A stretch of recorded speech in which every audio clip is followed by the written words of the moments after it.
Jésus lui aussi a connu ce que, du point de vue humain, nous appellerions l'échec.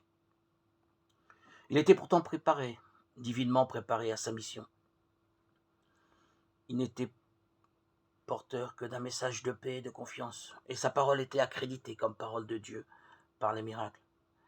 Mais Jésus ne pouvait ni ne voulait contraindre les gens à croire en lui et à l'aimer, car cela Dieu ne le fait jamais. Il nous laisse la responsabilité de notre oui, il nous laisse libres de notre amour, sans jamais cesser de nous proposer le sien. Et il dépend de nous de boire l'eau vive du bout des lèvres, ou de nous y rafraîchir en abondance. À vrai dire, il n'y a pas d'échec du Christ, mais des échecs de notre amour. Dieu offre, ses enfants refusent. Dieu veut le bonheur pour son peuple, et le peuple préfère ses misères et ses pesanteurs. Et ce mystère de l'endurcissement du peuple fait de tout prophète de Dieu un homme exposé à l'échec, comme on le voit dans la vocation d'Ézéchiel.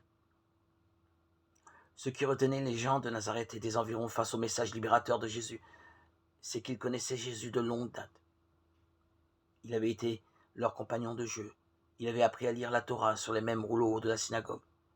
Et on le voyait passer depuis 15 ans dans les rues, quelques planches sur le dos, des outils à la main.